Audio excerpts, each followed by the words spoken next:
do a book haul for you guys, and I'm gonna kind of go over books that I'm reading currently that I recently just purchased, and books that I purchased over the past like couple weeks. I didn't purchase this all in like one thing because that would be expensive and I don't got that type of money, but I hope you guys enjoy this. I don't know how many books I have here. I think it's like 20 or 22 or something like that. But yeah, you guys did really enjoy my book haul from like a year or so ago, year and a half ago. So I hope you guys enjoy this one as well. So a book that I'm currently reading that I recently bought because it just came out is Watermoon by Samantha Soto Yumbao. I'm not sure if I'm pronouncing her last name correctly, but hopefully I am. And this is a Ghibli inspired story.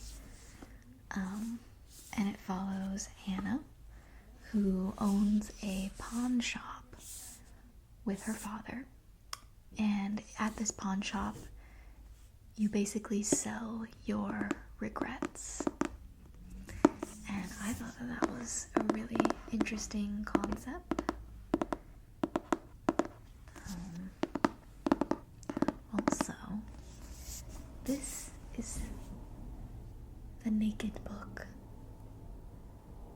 There's no sleeve on this. The sleeve is also really pretty, but I like it when the naked book looks good. Because I honestly don't like hardbacks that much. They just, I don't know what it is. I like a floppy book, but sometimes the hardback is the only thing that's available. And since this just came out, it was the only thing that was available, so there's also on the inside, it gives you instructions on how to fold the dust jacket into like an origami crane, which has to do with the story. I haven't finished it. I'm only like, I would say like 40% through, maybe 45% through. It's really good so far though. It's very like poetically written, and I have a feeling it's gonna be a 5-star read. So this is a book that I'm currently reading. I also am currently reading, well, not actively, but I did start reading Lev Grossman's The Bright Sword. Looks like this.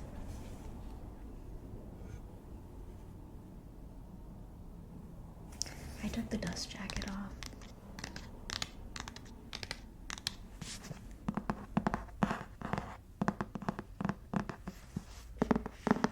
This is a King Arthur retelling, and I love Arthurian lore, which is why I picked this up.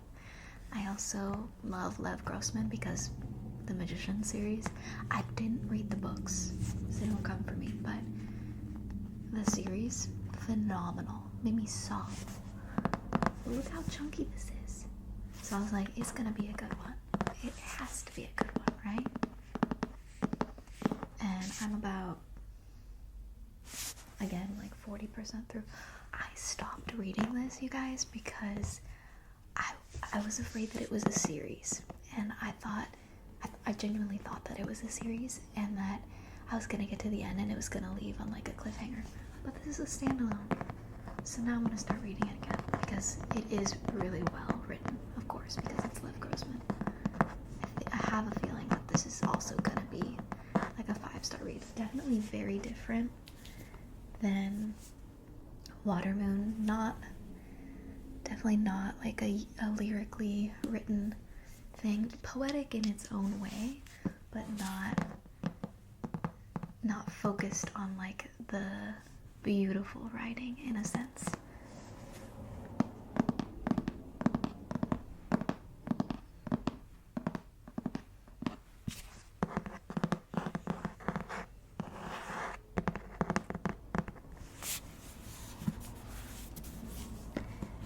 The next book I want to talk about is a book that I recently finished, and I did not know that I was gonna like this book as much as I do. To be honest, the first 20% was a bit rough, and I was like, I don't know if this writing is for me. I don't know. It seemed kind of cringe almost at first. And there's a lot of smut in the beginning, just right off the bat. So if you don't like smut, do not read this. Do not read this. But I did like the themes of, like,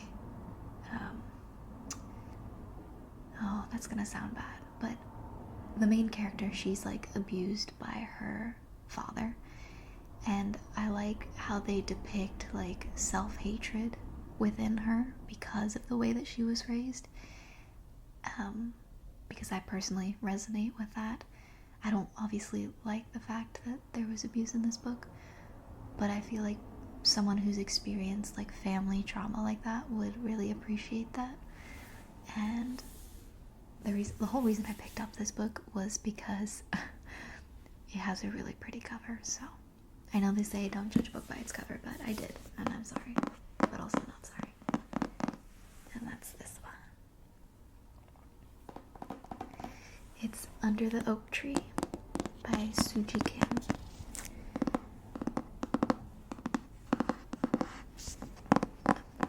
And this started out as a online manga, if I'm not mistaken. So you can view like the story in like the manga format online. But they're releasing them in novel format. And the next one is coming out this year. This is volume 1. It also has sprayed edges.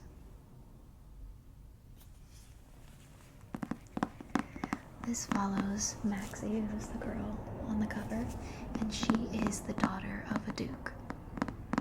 Duke Croioso, if I'm pronouncing that correctly. And he is abusive, and all he cares about really is money and his status and the way that he looks to the public eye. And Maxie has a stutter. And because she has a stutter, he thinks that she is inept, that she is not intelligent, that she'll never learn how to be a proper young lady. So he tries to beat the stutter out of her. And shocker, it doesn't work. She ends up in a arranged marriage to a well-known knight. And it's kind of like their love story right from the get-go. Them getting to know each other after being married. The world building in this is very loose. It is very much so focused on the romance and the smut. At the beginning it's very smut heavy, but then it slowly kind of trickles out, and it is nice once it kind of trickles out. I love smut, don't get me wrong. Love me some smut. But it very spicy in the beginning. Very spicy. Vanilla, very vanilla spicy, but spicy nonetheless. But yeah, I really love how they depict mental health in this. It is beautifully written in the sense that through the dialogue is like stunning. The conversations that Maxie has with Riften, who is her husband, who she was arranged to marry, are just beautiful. And I feel like the dialogue really like drives the story. I also personally really like her relationship with the castle sorcerer who's at Riften's palace. I think seeing the evolution of their relationship is really, really sweet, and it's a completely platonic relationship, but I think that she gains a lot of confidence with that, and I don't want to give like too much away, but yeah, this is a really good book. Definitely don't read this if, you know, mental health is something that's really hard to read about for you. If you're wanting something super, super light, this might not be for you.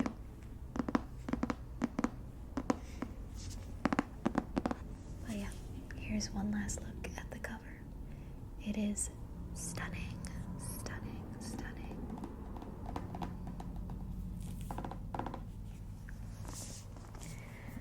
So that is it for the books that I've read recently and am reading. So now I want to get into the book haul.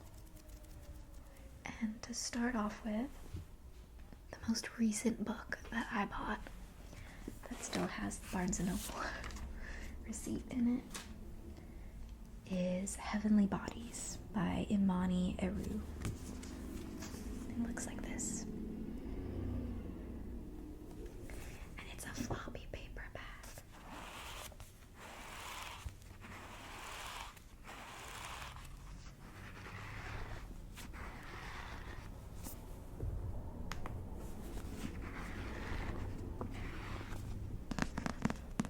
So I don't really know anything about this except for that it's like very celestial based because, you know, the cover. But I will read you the back. It says, a runaway TikTok sensation, Heavenly Bodies is the first book in a dazzling new romantasy series that blends Greek mythology and shadow magic with a tantalizing enemies to lovers romance that will rewrite the stars. I mean, that's a pretty good hook.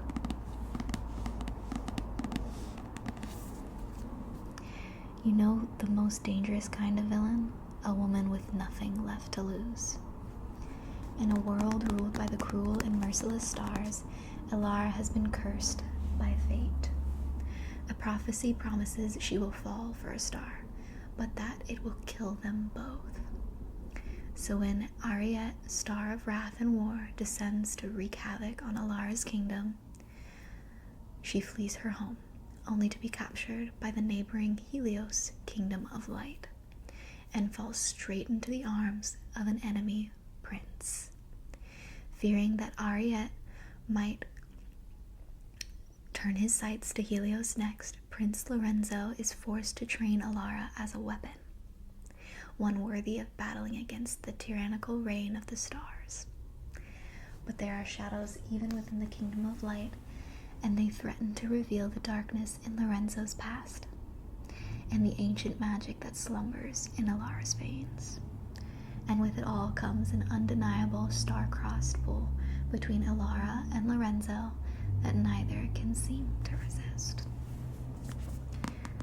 Sounds like a classic romantasy, but with some unique elements.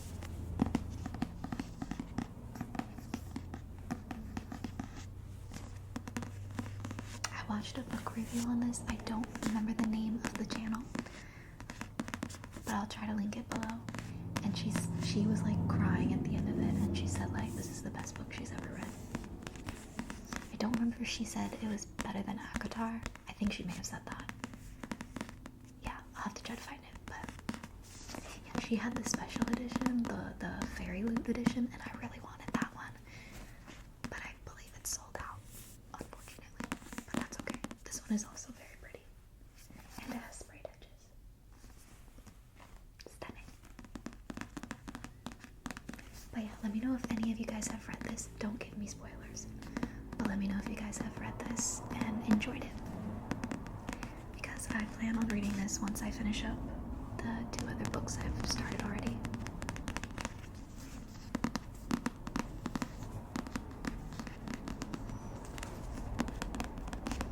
I don't know about you guys, but I'm kind of like a mood reader. So sometimes I'll like start a book when I'm in like the mood for that ambiance, and then I'll get like halfway through and want like a different ambiance. And romantasy is always a vibe, so maybe I'll start this sooner. I don't know, it sounds really good, and I love Greek mythology. I am a nerd. I'm a double major, so I'm majoring in English and humanities. I'm graduating this semester, and yeah, I just started taking Greek mythology classes and mythology classes in general, just for fun. I wasn't even a humanities major, I was just English, but I just found it super fascinating. and then suddenly I only had 3 classes left to get my humanities BA. So here I am.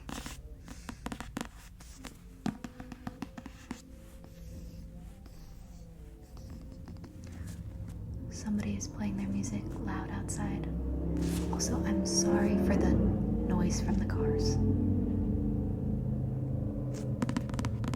Hopefully it's not too loud.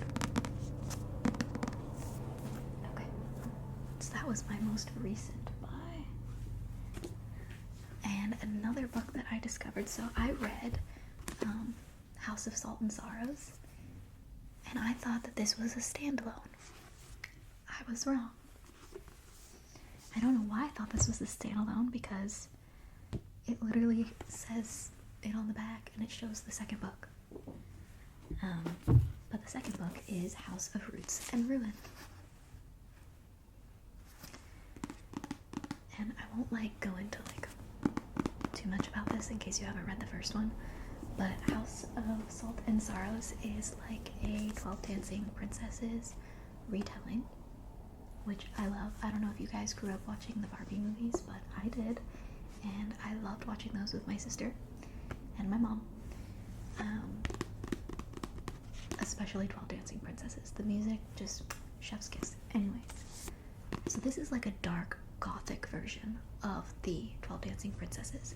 So they're all living in this manor near the sea, and their father is this wealthy duke, I believe, and his daughters keep dying unexpectedly in odd ways, and a lot of people think that they're cursed. And this follows their story. And the twist at the end, I did not see coming. I was perplexed. Also, the visuals in this could be a series Haunting of Bly Manor, Haunting of Hill House. This would be really good in that style. I could visualize it while I was reading it. It was that good. The romance, however, I felt was kind of just thrown in, if that makes sense. It was nice, and it served its purpose, kind of there were elements to it that were helpful for the story to move along, but I wanted more. I wanted more yearning. I wanted more atmosphere to the love story, but that wasn't perfect. But everything else about this, chef's kiss. Would definitely recommend. There's no spice in this. It's clean. But it is a bit spooky, so if things gross you out or if death freaks you out, definitely don't read this. But if you want Gothic coastal vibes and kind of dark undertones, this could be a book for you. And if you like the 12 Dancing Princesses storyline, you might enjoy this.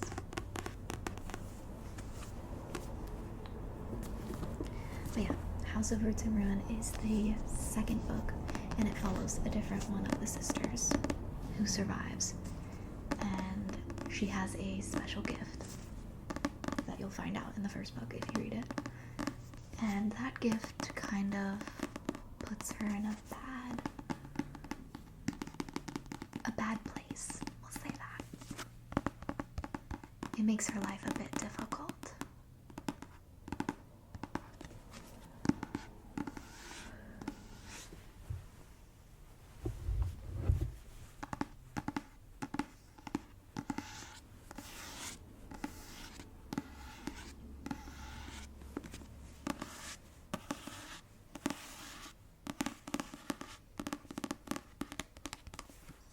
The little blurb on the front says, "A twisty Gothic romance that drew me in from the first sentence."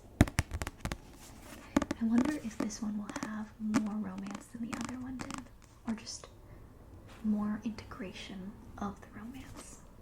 Because I like the yearning, I like the anticipation, the build-up of the romance. I love smut, but I like it to be earned, if you know what I mean. So yeah, if you guys like Gothic vibes, I would recommend this series.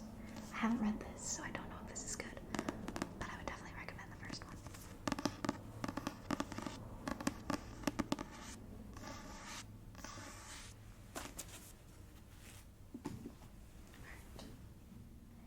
Next, I also got, because it's mythology based, and one, I loved the cover. It just gave me good vibes. Good vibes. And I think it's set in like a creepy forest. It's called Where the Dark Stands Still by A.B. Pornick. This is what the cover looks like. Stunning. It just gave me dark forest vibes, elven vibes. I'll read the inside. It says, what dark secrets lie hidden in the spirit wood? Liska knows that magic is monstrous, and its practitioners are monsters. She has done everything possible to suppress her own magic to disastrous consequences. Desperate to be free of it, Liska flees her small village and delves into dangerous, demon-infested spirit wood to steal a mythical fern flower. Okay, so she's going into the woods and she's stealing a fern flower. Okay. If she plucks it, she can use its one wish to banish her powers. Everyone who has sought the fern flower has fallen prey to unknown horrors. So when Liska is caught by the demon warden of the wood, called the Lesezi, a bargain seems better than death. 1 year of servitude in exchange for the fern's flower's wish. Okay. Okay, so it's kind of like making a deal with the devil. Well, that sounds fun.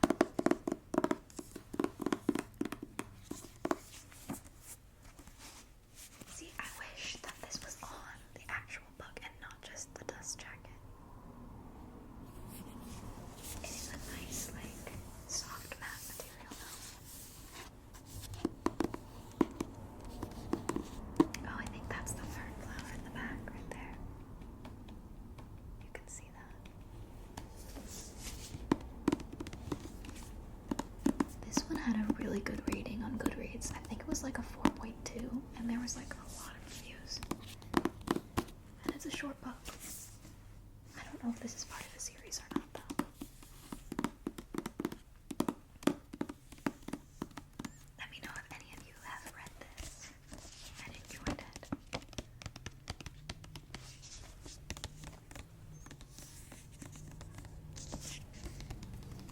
So that is Where the Dark Stands Still.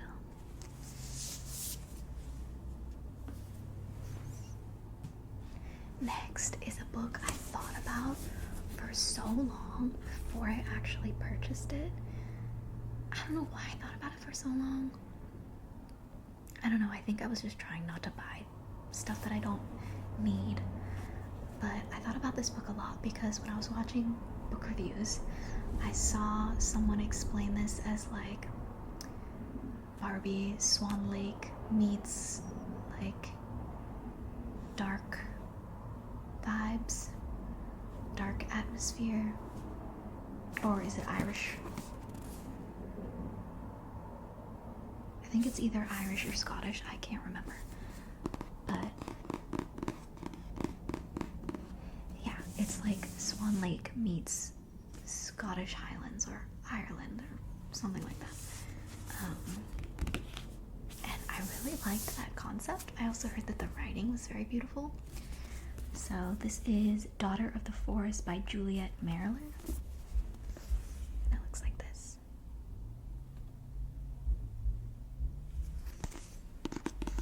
The back says, break the silence and the curse remains forever. Devoted daughter, beloved sister, Sorcha is the light of the Seven Waters clan.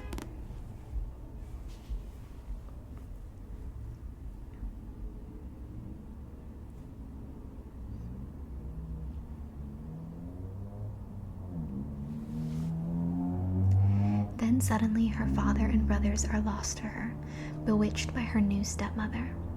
To reclaim their lives, Sorcha leaves the only safe place she has ever known. When she is kidnapped by enemy forces and alone in a foreign land, it seems that there will be no way for Sorcha to break the spell. But true magic knows no boundaries, and Sorcha must choose, fulfill a vow, or gamble on a love that could heal her world, or shatter it. It sounds so lovely. Also, it's a floppy paperback, which is so nice.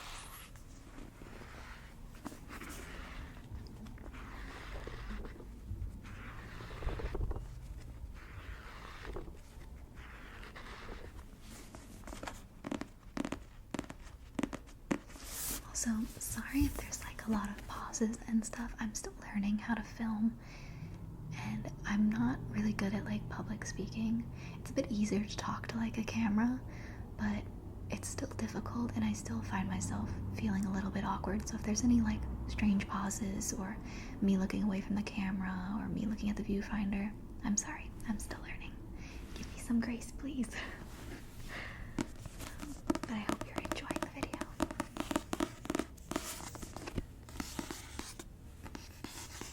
The blurb on the front says, "This novel will delight and astound, an exceptional debut fairy tale that mixes romance, legend, and magic."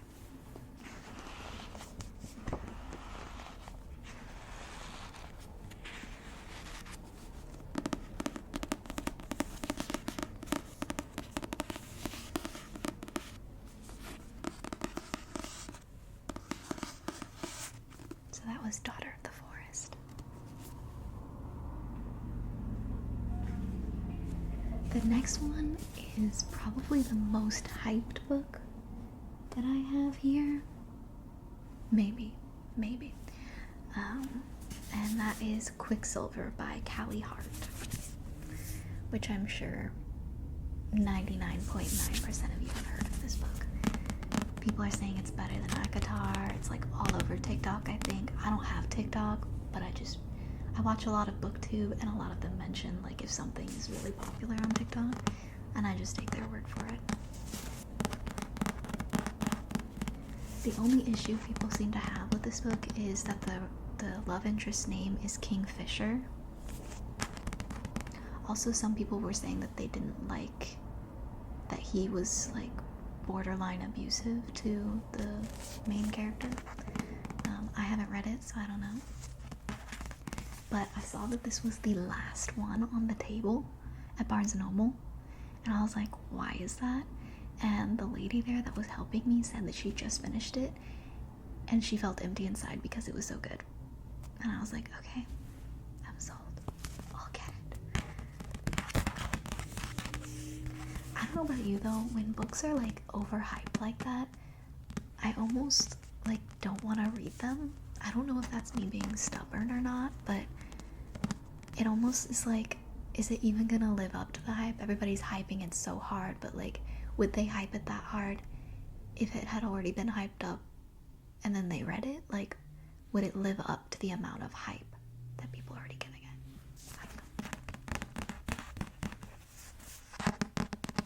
I don't know if any of that made sense. I'm sorry.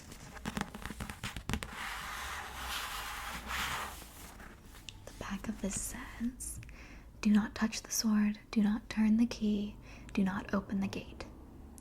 24-year-old Sarah Swain is good at keeping secrets. No one knows about the strange power she possesses, or the fact that she has been picking pockets and stealing from the Undying Queen's reservoirs for as long as she can remember. In the land of the unforgiving desert, there isn't much a girl wouldn't do for a glass of water. But sooner or later, every secret comes out. When Ceres comes face to face with Death himself, she inadvertently reopens a gateway between realms and is transported to a land of ice and snow. The Fae have always been the stuff of myth, of legend, of nightmares, but it turns out they're real, and Ceres has landed right in the middle of a centuries-long conflict that might just get her killed. Scary. the first of her kind to tread the frozen mountains of Yvalia in over 1,000 years, Ceres mistakenly binds herself to Kingfisher. Binds herself to Kingfisher, not blinds herself. Oh my goodness. A handsome fey warrior who has secrets and nefarious agendas of his own.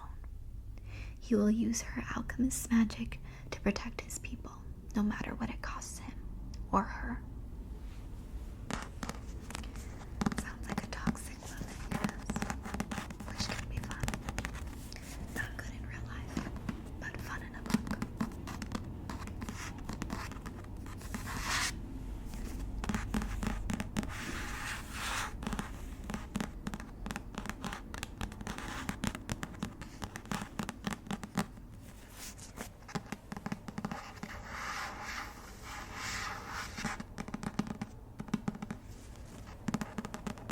This is also a good floppy one, if you like the floppy books. Hopefully that's making a nice sound.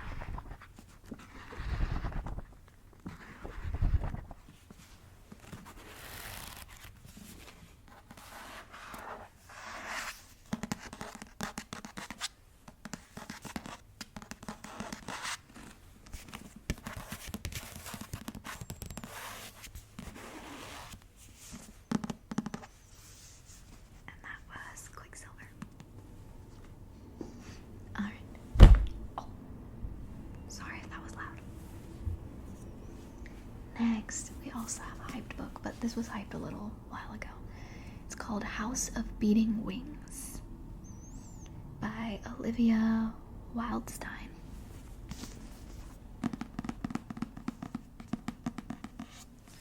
It says, "Free the crows, Fallon, and they will make you queen." All her life, Fallon Rossi has been marked by her half-humanity. Nearly every pure-blooded fairy at court has looked down on her for her curved ears, lack of magic, and fondness for water serpents. Excuse me. But never Dante Reggio, the Prince of Luz. The flirtatious royal has held Fallon's heart ever since Dante gave Fallon her first kiss. But as doubts creep in of how a fey prince and a halfling could ever have lasting happiness together, Fallon finds hope in an oracle's prophecy. She will be queen, but first she must free the crows. Confused yet determined, Fallon embarks on the hunt that could give her everything she's wanted but couldn't have: power, respect, perhaps even acceptance, and most desirably, her prince. But unknown to Fallon, her quest will unleash more than just her destiny, and when the ancient demon awakens, he plans to have Fallon all to himself. Sounds like people are going to be fighting over Fallon. Again, something we like in books, but not necessarily in real life. I mean, I don't know. Some people like the drama. I don't know. I'm sure some of you have read this. This also has sprayed edges. And they're green. I love green.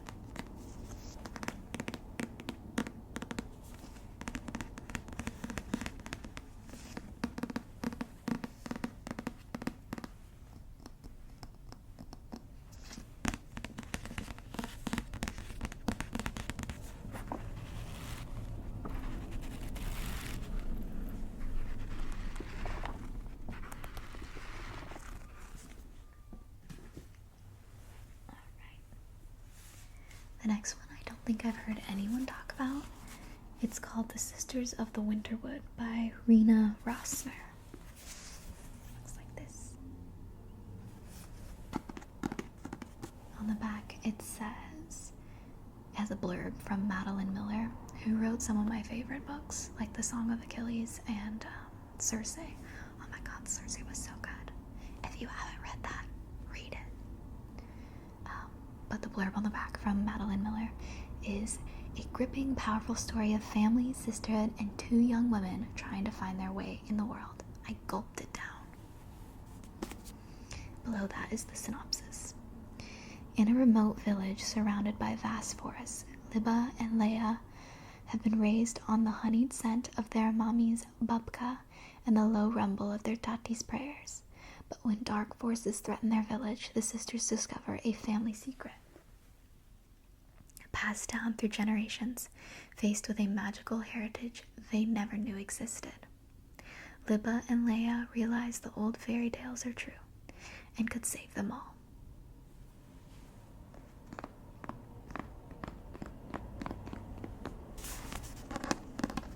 That sounds really good, honestly. I love a good, sister book.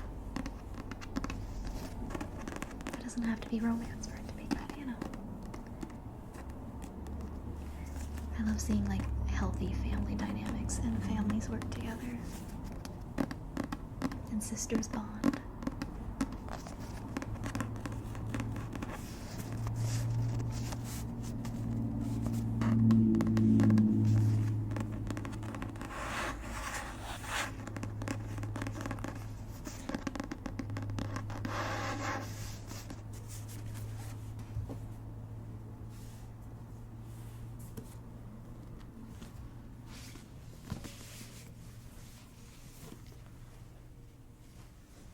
Alright, next I have Bookshops and Bone Dust by Travis Baldry. I read the first book and it was really good, Legends and Lattes. It was so cozy and I really liked the cute romance that was in it. That was brewing. Coffee joke. I don't drink coffee, but the atmosphere of Legends and Lattes was magnificent. Also, all the baked goods that they described in that book, delicious. Sounds just delicious. But yeah, I believe this is a prequel to that story, and it follows her before that. It says on the back, Viv is a young, battle-hungry orc, but her career with the notorious mercenary company Rakam's Ravens isn't going as planned. Wounded during the hunt for a powerful necromancer. Wait, what? I feel like I read that wrong. Wounded during the hunt for a powerful necromancer, she's packed off against her will to recuperate in the sleepy beach town of Merk. So far from the action that she worries she'll never be able to return to it. What's a thwarted soldier of fortune to do? Spending her hours at a beleaguered bookshop in the company of its foul-mouthed proprietor is the last thing Viv would have predicted, but it may be both exactly what she needs and the seed of changes she couldn't possibly imagine. It sounds sweet. The first one was really sweet.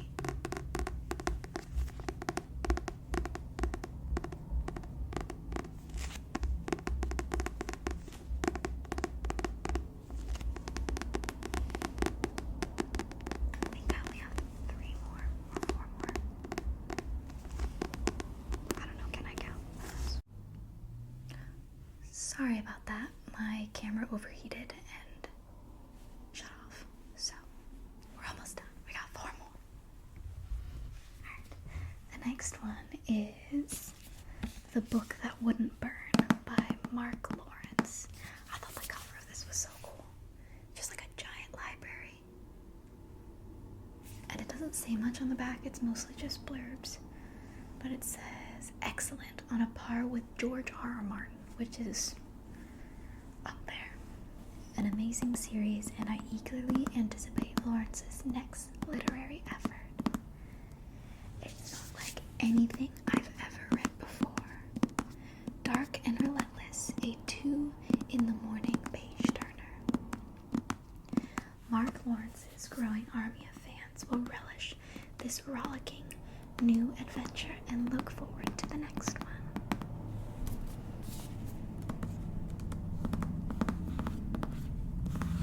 From what I remember, because I got this one a while ago and just haven't read it yet, this takes place in a giant library where people actually live and they take care of the library. And I believe there is a romance that goes on, but I don't know if that's at the forefront or not. Let me see if there's more on the inside.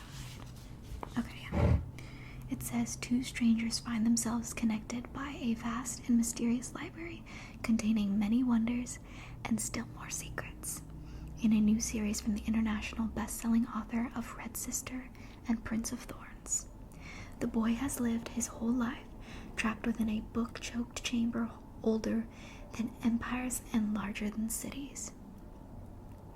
The girl has spent hers in a tiny settlement out on the dust, where nightmares stalk and no one goes. The world has never even noticed them. That's about to change. Their stories spiral around each other across worlds and time.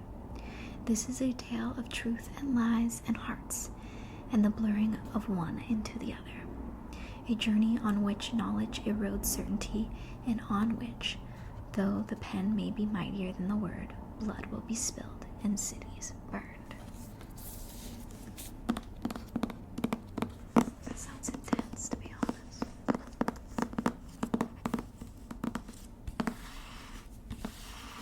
Just make some nice noises.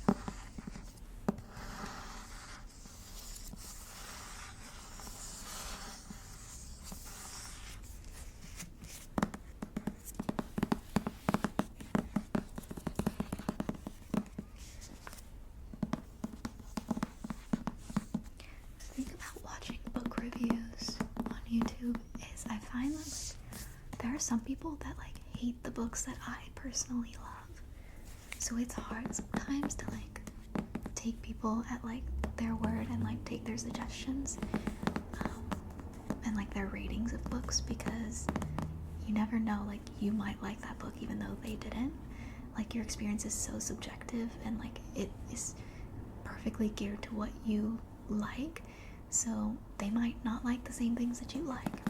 That doesn't make it wrong, that doesn't make them wrong, but I mean, you don't have to turn away every book that someone else says was a 2-star or something like that, because it might be for you.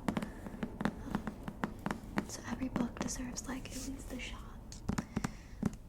Maybe don't buy it, but try to read a little bit of it in the bookstore or something. At least that's what I'm trying to do, because there's some books that I've pushed away because I don't want to read them.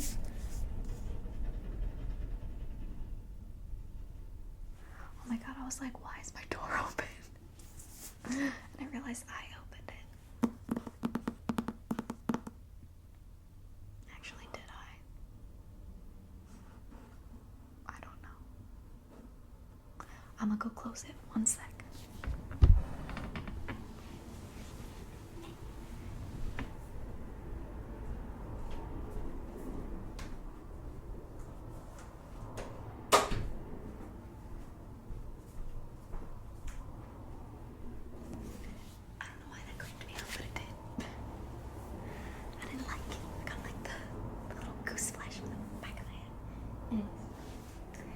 So, next book, I'm sure a lot of you have heard of also, is Caraval by Stephanie Gerber. This also follows two sisters similar to one of the other books I mentioned, and they enter a circus. They're admitted to a circus, they buy tickets for it. And I really love the world of this. I read Once Upon a Broken Heart, which is the other series that you're supposed to read after this, but I heard that it was better than this, so I read it first, and honestly, it was really good. A lot of people have issues with it. It is YA. It might annoy you if you don't like YA, but I personally really enjoyed it, and I like my spice, but I liked also the yearning in that too, so. On the back it says, twisty, terrifically fun, impressive, original, wondrous. I think I first became interested in this because I really loved Night Circus. The Night Circus by Erin Morgenstern is one of my favorites. I love both of the books written by Erin Morgenstern that are currently out. I don't know what else she's writing or when they're gonna come out with more, but The Starless Sea also, amazing. I remember watching a review on The Starless Sea, and someone was like, this is 5 stars, but I have no idea what happened in it for The Starless Sea, and I couldn't agree more. there were moments in that where it's just about the ambiance. It's not really like a linear story, and I don't think it's supposed to be. It's not supposed to fully make sense. It's supposed to be poetic and lyrical. It's almost like the modern day version of like epic poetry, if that makes sense. If any of you are like English majors or have read epic poetry, it doesn't really make sense. It's just lyrical. It just provides a feeling, like art, essentially. And that's how I feel about Erin Morgenstern's writing. But I heard that this isn't like that. It doesn't give that lyrical feel, that poetic feel. But I've also heard people say that this is also really good. Most people said that the first book is good and the other two are like, eh. So we'll see. Also, sorry about the lighting. I'm trying to like battle with the daylight right now.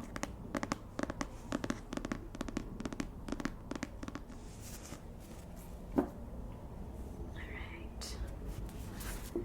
Next one is also a recent pickup. It's called The Gilded Crown by Marianne Gordon.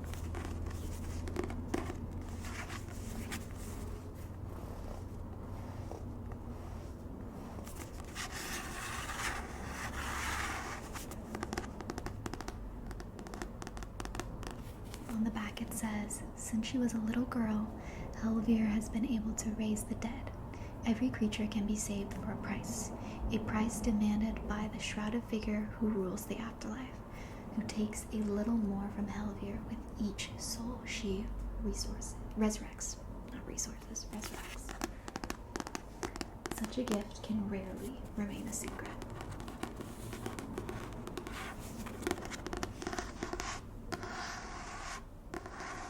I really liked this concept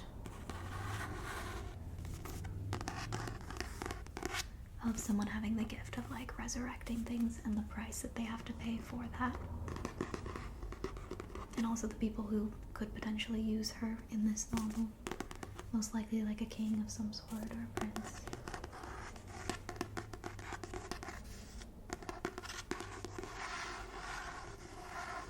The blurbs say, fantastic, a heart-wrenching exploration of the cost of power, featuring a compelling and unforgettable heroine. I couldn't put it down. That just sounds good. I don't know if this is a series or not. Let me know if you guys know.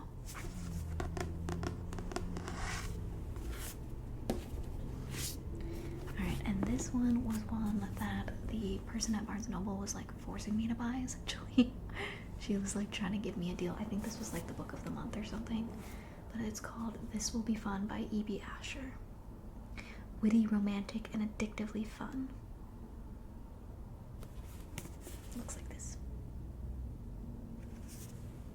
The blurb on the back says, This Will Be Fun definitely lives up to its title. Cozy, romantic, and highly entertaining. It's a terrific read for anyone who loves to get swept away by the magic of a fabulous fantasy novel.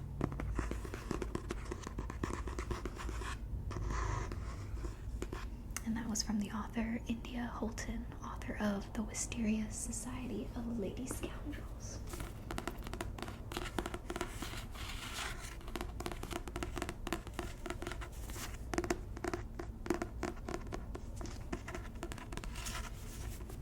And the last book I want to talk about that I bought recently is Sea Sparrow by Kristen Cashore.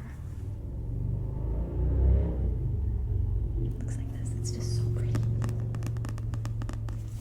So I don't know about you guys, but growing up, when I first read Kristen Cashore's writing, I think I was like 13 or 14, and she really got me into writing. I believe I read her book Graceling first, then Fire, then Bitter Blue, then Winter Keep, and this is the newest edition, Sea Sparrow. And it's YA, that's all I know. But when I read Graceling, you guys, tears, sobbing. I still think about that book to this day. That is like 10 stars out of 5. Like, I don't know if I'd still think that now. Maybe I should reread it. I still have it. But it was so good. It was so good. And just to like experience it that way again, I hope I'm hoping this is just as good. I really loved the world that it was in. It was simple, but it was effective. And I really liked that. On the back, this one says, "What will Bitterblue spy do in a world where gracelings are no longer the ultimate power, and kingdoms now have weapons of mass destruction?" Sounds political. Hava sails across the sea toward Moncia, where her sister, the royal entourage, and the world's only copies of formulas for the Zilfum weapon she saved at the end of Winterkeep. During the crossing, Hava makes an unexpected discovery about one of the ship's crew. But before she can unravel the mystery, storms drive their ship off course, wrecking them in the ice far north of the royal continent.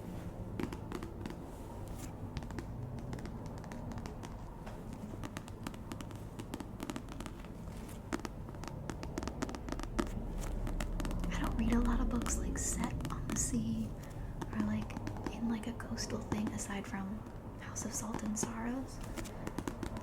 That's been like the first one in a while, but I do really enjoy that setting. I like the ambience if it's done well, and I'm hoping that this is done well. I'm sure it will be. Kristen Cashore has really good writing from my experience with her. And also, just look at the art. It's so beautiful. It's stunning. Oh my gosh, I want like a poster of it.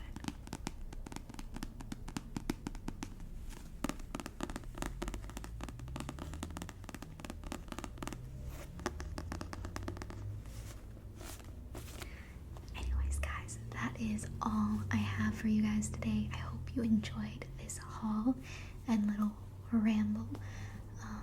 Thank you for watching, and also hello to all the new people here. Hello. Yeah, thank you for watching, and I will see you in the next one. Bye.